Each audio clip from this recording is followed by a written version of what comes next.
sur le cloud et je lance sur Facebook et on commence directement.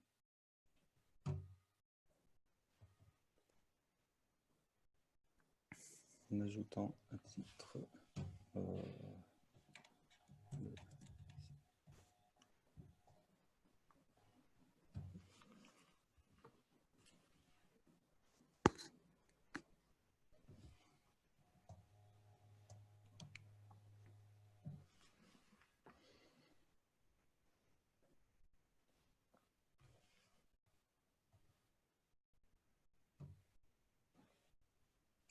Voilà, bonjour Amine. Je pense qu'on y est, qu'on est en direct. Alors, j'attends de voir si j'ai quelques réactions qui pourront me confirmer ça.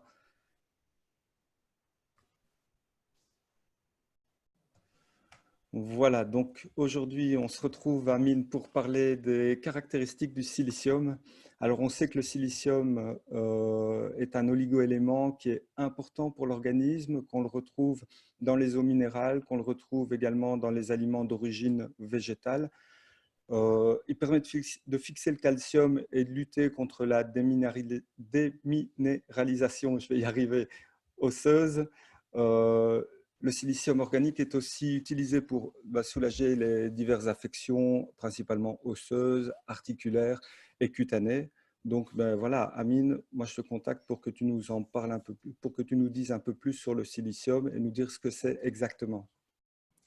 Bonjour Cédric et bonjour à tout le monde. Merci pour cette invitation. Donc le silicium, bon, le silicium c'est la dénomination anglophone, donc on dit en français la silice.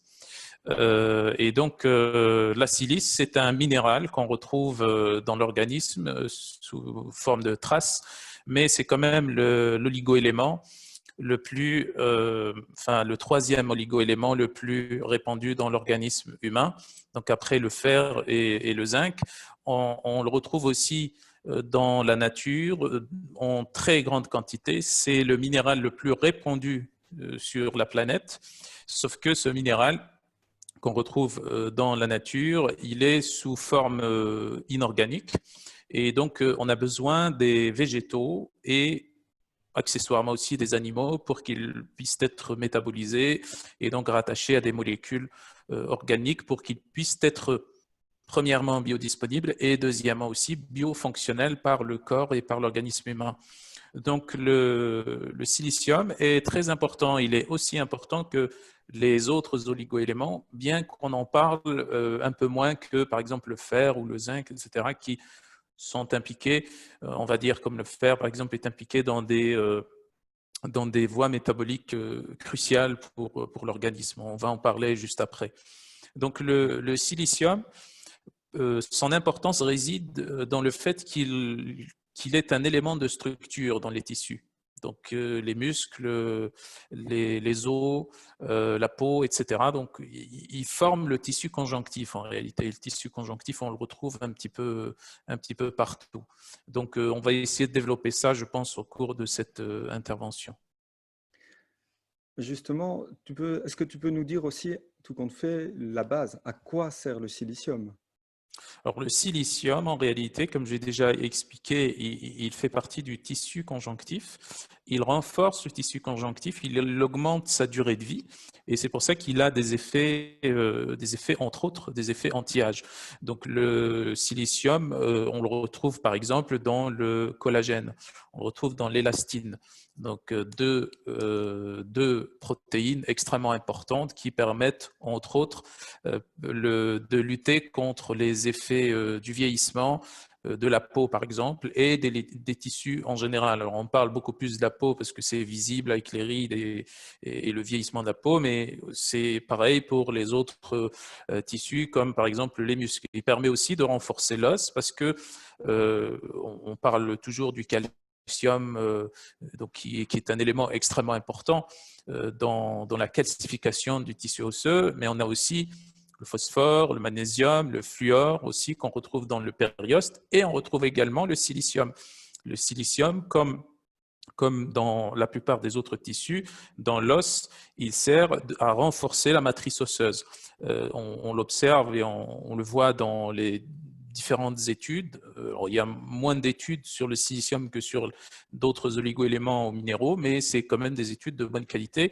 Donc, on observe que, par exemple, des femmes qui manquent de silice ou de silicium ont tendance ou ont un risque plus élevé à développer une ostéoporose, par exemple, surtout les femmes préménopausées, ménopausées et postménopausées. On le retrouve aussi au niveau du système nerveux. Alors, au niveau du système nerveux, il n'a pas de fonction de renforcement des tissus, etc., mais beaucoup plus une fonction de chélation des métaux toxiques. Et parmi ces métaux toxiques, on retrouve l'aluminium. Donc, le silicium se lie à l'aluminium, c'est ce qui donne l'alumino-silicate. Et l'alumino-silicate, c'est un complexe qui est facilement éliminé et chélaté par les tissus et ensuite par les reins. Et donc, ça permet de chélater l'aluminium, pas uniquement du système nerveux, mais aussi des autres tissus.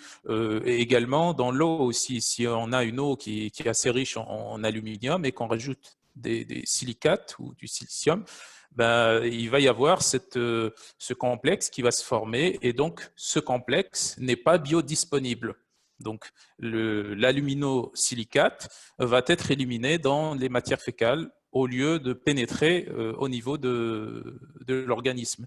On peut aussi retrouver le silicium aussi dans les tissus de soutien des différents organes.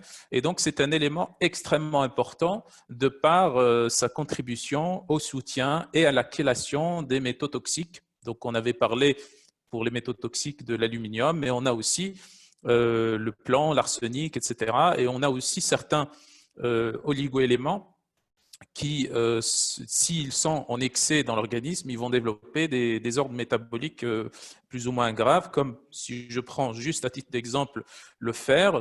On sait que le fer est un élément extrêmement important de par sa participation, qu'il rentre dans la composition de l'hémoglobine et donc les échanges gazeux, etc.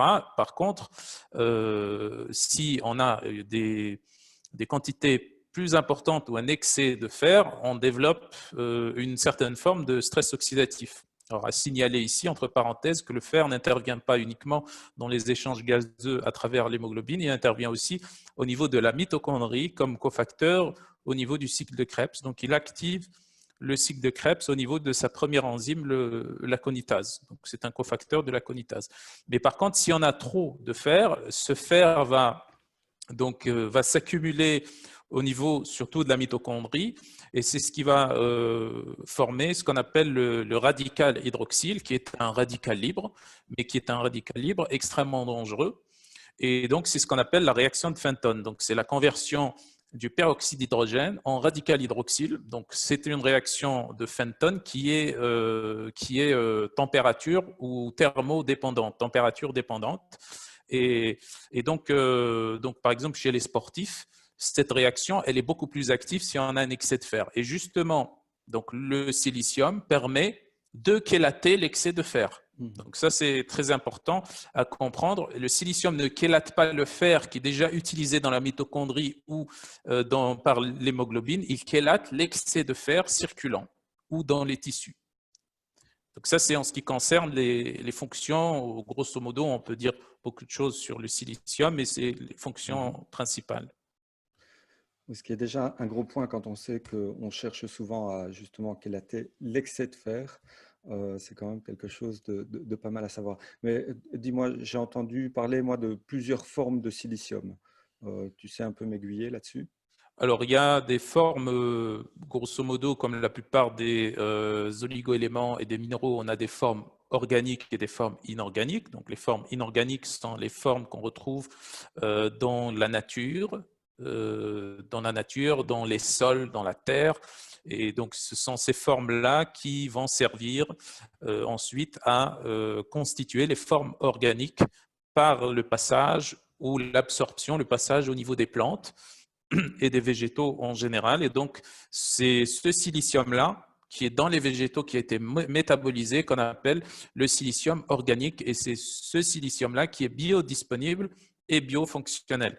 Alors, dans les formes qui nous intéressent, qui sont les formes inorganiques, on a trois grandes formes, ou trois formes les plus connues, les plus utilisées et les plus étudiées au niveau des études scientifiques. On a par exemple la forme la plus connue en France et celle qui est la plus vendue, qui est le MMST, ou ce qu'on appelle le monométhylsilanitriol, qui est la forme la plus vendue en France.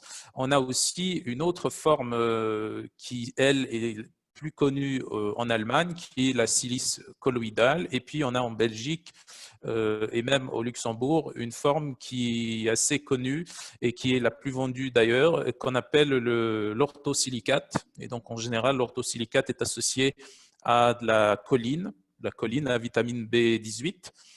Et donc, la vitamine B18 permet ou améliore sa pénétration et son absorption, sa biodisponibilité.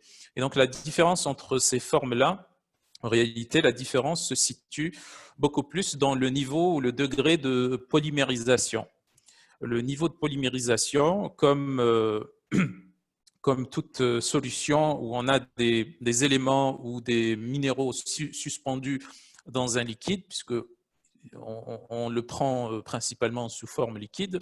Donc la polymérisation est un indicateur très important sur la qualité du produit. Donc plus le silicium est polymérisé, moins il sera biodisponible et par conséquent biofonctionnel puisqu'il ne rentre pas dans l'organisme.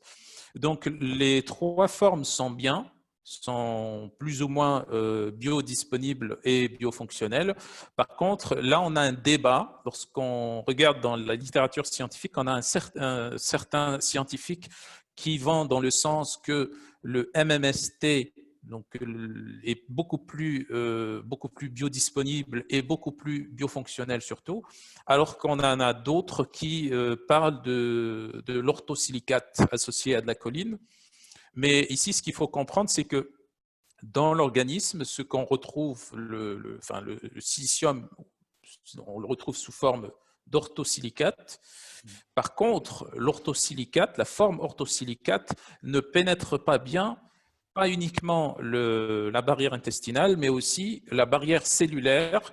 Et donc, ça ne rentre pas forcément au niveau de la cellule. Et donc, on a des exemples de différentes molécules qu'on retrouve sous leur forme bioactive dans la cellule, mais si on donne cette forme bioactive directement par voie orale, ça ne pénètre pas dans la cellule. Donc, on a plusieurs exemples, le NADH, le glutamate, etc. Et donc, on doit donner des formes précurseurs en réalité. Et donc, la forme, à mon sens, la forme la plus intéressante quand on prend le silicium par voie orale, c'est bien entendu la MMST. La MMST est un précurseur de l'orthosilicate et ça contient, comme son nom l'indique, monométhyle, donc ça contient un groupement méthyle.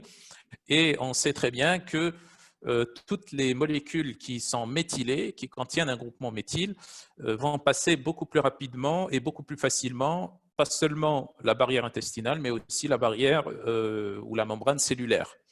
Alors, on a un groupement méthyle. La méthylation est extrêmement importante aussi pour l'organisme et pour la plupart des personnes.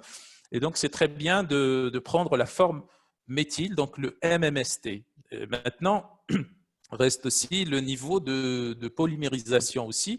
Et donc, en général, la concentration devrait se situer entre 1 et 100 mg par litre, à peu près de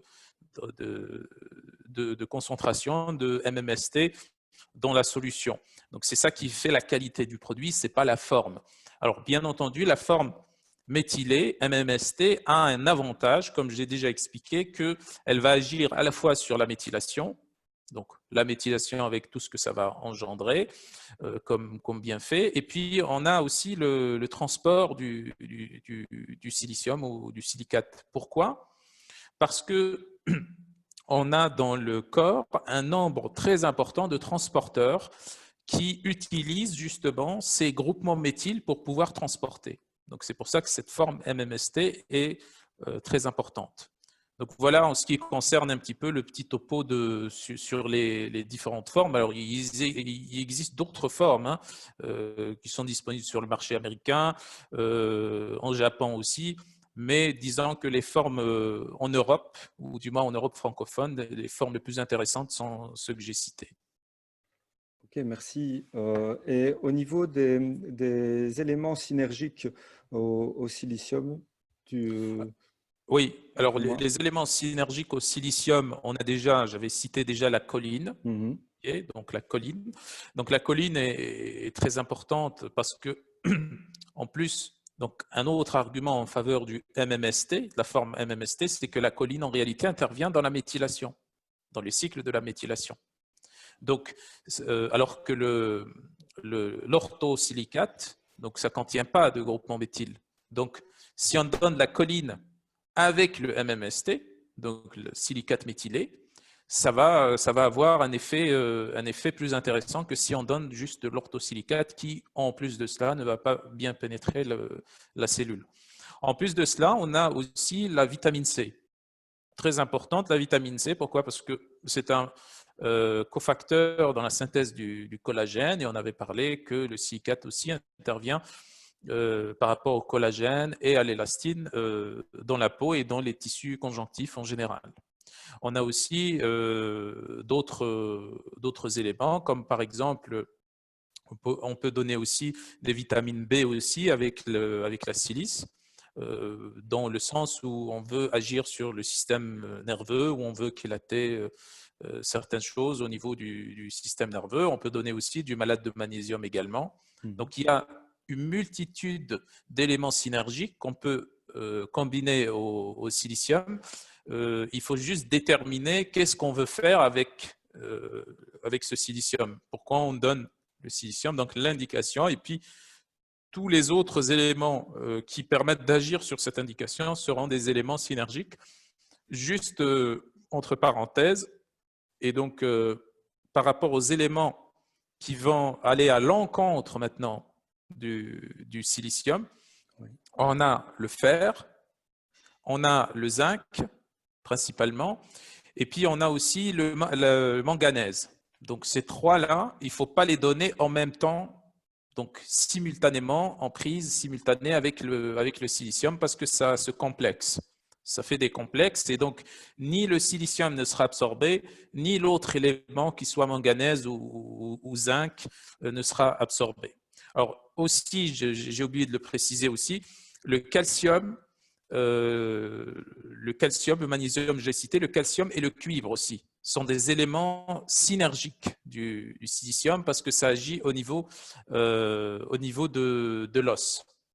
Tout ce qui agit au niveau osseux, on a le manganèse, surtout le manganèse et le calcium, mais on a aussi le fluor, etc. Donc tous ces éléments-là sont synergiques avec le silicium. Quand je dis synergique, ça veut dire que ça fonctionne ensemble à l'intérieur de l'organisme, mais également on peut les prendre simultanément avec Mhm. le silicium, il n'y a aucun problème, sauf zinc et manganèse et bien entendu et fer. Donc ces trois éléments sont à séparer en termes de prise.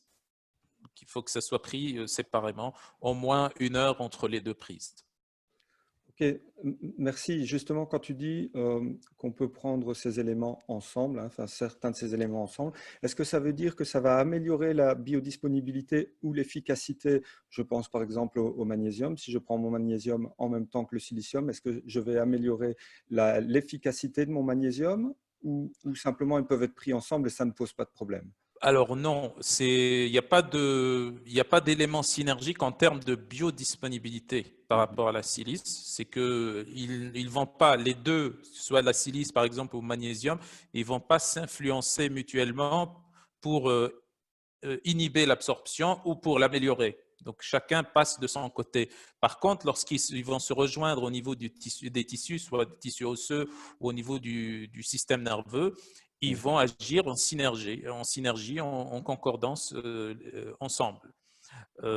Juste aussi une autre petite précision par rapport au silicium. Donc les doses recommandées par l'EFSA et par l'AFSA, l'Agence de sécurité des aliments, l'Agence européenne et l'Agence française, c'est 10,5 mg par jour. 10,5 mg par jour. Donc si vous trouvez d'autres produits qui dépasse donc ce dosage-là, il faut prendre moins.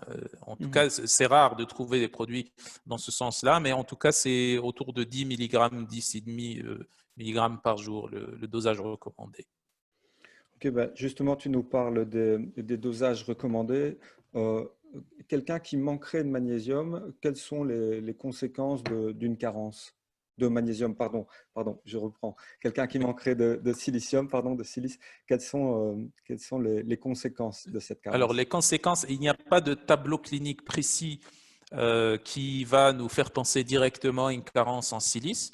Par contre, on l'observe, on le voit lorsqu'on on dose la silice et qu'on la retrouve basse chez les personnes, on peut les trouver fatiguées. Pourquoi fatiguées? Parce que les muscles, surtout les muscles et les articulations, ont été usés parce que, comme j'ai déjà expliqué, donc au niveau du muscle, la silice rentre dans la composition du tissu conjonctif. Le tissu conjonctif, c'est ce qui va séparer les différents paquets de fibres musculaires. Donc, c'est ce qui va permettre d'organiser les fibres musculaires pour que ça se contracte bien.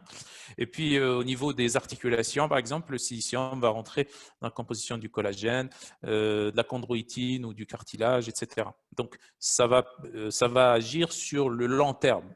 C'est-à-dire que si on retrouve une carence chez une personne en silicium, c'est que ça ne veut pas dire forcément que ça va induire des effets maintenant. Ça va induire des effets, quand je dis sur moyen long terme, c'est à partir de 3 mois. Si on est carencé à partir de 3 mois, pendant 3 mois ou plus en silicium, on va avoir ces effets de fatigue, par exemple. Aussi, une accumulation plus importante de métaux toxiques, notamment l'aluminium, l'arsenic, etc. Si la personne est exposée plus ou moins à ces métaux toxiques. Et si aussi sa capacité de détoxification est plus ou moins ralentie par des mutations génétiques ou d'autres phénomènes. On a aussi la déminéralisation. J'avais cité au début de cette intervention les différentes études sur l'ostéoporose chez la femme. Donc, on a une tendance très claire donc, qui confirme le fait que une carence, une déficience en silicium qui dure dans le temps, c'est-à-dire qui, à partir de 3 mois ou plus, ça va engendrer ou ça va augmenter plutôt le risque d'ostéoporose chez les femmes et même chez les personnes âgées, tout simplement, tout court. Donc, on a toutes ces considérations-là et donc, bien entendu, intoxication aux métaux lourds, on a toutes les répercussions sur les tissus, les organes, le foie, le système nerveux, etc. etc. Donc, c'est très varié comme tableau clinique. On ne peut pas déterminer, dire, OK, telle personne a tel signe clinique, c'est qu'elle a une carence en silicium. Ok. Et justement, quelqu'un qui prendrait du silicium, mais à plus forte dose ou plus régulièrement ou trop régulièrement, je veux dire, quelles sont les conséquences, s'il en a, d'un excès de silice? Alors, il n'y a pas d'études là-dessus, il n'y a pas de données là-dessus. Alors, dans toutes les études qu'on trouve dans les différentes bases de données scientifiques, on mentionne qu'il y a un manque de données scientifiques, mais dans ce sens-là, il n'y a aucune étude qui montre qu'un excès de silicium pourrait provoquer des troubles ou des désordres. Par contre, le mieux, c'est de rester sur la dose recommandée par l'EFSA et l'AFSA, donc 10,5 mg par jour. Donc ça, c'est un dosage qui est connu, reconnu et étudié, qui est sécuritaire. Il n'y a aucun souci là-dessus, même sur le long terme. Mais si on dépasse, on ne sait pas ce qui se passe. On ne sait pas. Peut-être que ça va perturber l'homéostasie de certains autres oligoéléments ou pas. On n'en sait rien. En tout cas, ce qui est connu et reconnu, c'est 10,5 mg par jour, aucun souci. Et c'est même bénéfique. Voilà. Alors, dernière question qu'on me pose sur le live Facebook en ce moment. À quel moment de la journée est-il favorable d'administrer ou de prendre plutôt le silicium? Alors, si c'est en général, pour des fonctions, parce que le silicium, en fait, c'est pas comme certains autres suppléments ou compléments alimentaires, c'est que ça n'agit pas dans l'immédiat. C'est pas 2-3 jours, une semaine, on a un effet qu'on observe cliniquement. Ça agit sur le moyen terme, sur 1 mois, 2 mois, 3 mois. Et donc, en fait, l'horaire de prise n'est pas très important, bien que si l'on considère qu'on prend du silicium pour réparer les tissus, donc tissus conjonctifs en général, ou pour chélater des métaux toxiques, à ce moment-là, ça serait plus intéressant de le prendre le soir, parce que c'est la nuit qu'on a ce déclenchement du processus de détoxification, d'élimination, de réparation, de nettoyage et aussi surtout de nettoyage des tissus et des mésenchymes. Donc, si dans ce sens-là, on peut considérer que la prise le soir, c'est beaucoup plus intéressant que durant la journée. Mais encore une fois, il n'y a pas, il y a pas de préférence particulière par rapport à ça. D'accord, merci. Alors, une toute dernière question pour qu'on reste dans le timing qu'on se donnait d'à peu près une demi-heure. Y a-t-il un intérêt pendant la grossesse? Alors, l'intérêt durant la grossesse et même avant la grossesse, je dirais, Mhm. c'est juste par rapport à la chélation et l'élimination des métaux toxiques. Et donc ça, c'est très important. Donc, je ne dirais pas que le fait de prendre du silicium, ça va épargner la femme ou la mère de problèmes d'intoxication méthotoxique. Mais c'est l'une des solutions. Donc, ça doit entrer dans une stratégie de prévention contre l'intoxication méthotoxique. Donc, c'est très important, oui, justement de prendre du silicium au cours de la grossesse et même avant la grossesse. Et il n'y a aucun souci par rapport à la prise, donc par rapport au fœtus. Donc, il n'y a aucun souci là-dessus. Donc, ça peut se prendre avant. Et donc, le mieux encore, c'est de prendre le silicium en pré-conception, avant la grossesse, pour que l'organisme de la mère soit déjà prêt à accueillir l'enfant, le bébé. Ok, mais Amine, merci pour toutes ces informations. Alors, Avec plaisir. comme on l'a dit la semaine dernière, on essaiera de faire, on fera une capsule, pardon, chaque semaine, tous les lundis, toujours à la même heure, à 18 heures, donc sur mon profil Facebook Nutrilogix, Cédric Lapose. Je dis ça pour ceux qui regarderaient uniquement sur YouTube. La semaine prochaine, on prévoit sur l'hydroxytyrosol. Tout à fait. C'est toujours OK. Ouais, Donc voilà, la semaine prochaine, 18 heures sur l'hydroxytyrosol. D'ici là, bah, si ceux qui nous écoutent, ceux qui nous entendent via Facebook, n'hésitez pas, si vous avez des sujets qui vous intéressent un peu plus que d'autres, n'hésitez pas à nous le faire savoir et on tâchera de faire quelque chose là-dessus parce qu'il y a quand même pas mal de lundis sur une année, donc on peut vraiment se faire plaisir. Et j'espère en tout cas que ce format vous convient. Et pour ma part, ben, je vous dis à la semaine prochaine. À bientôt. Merci, à bientôt. Au revoir, Amine.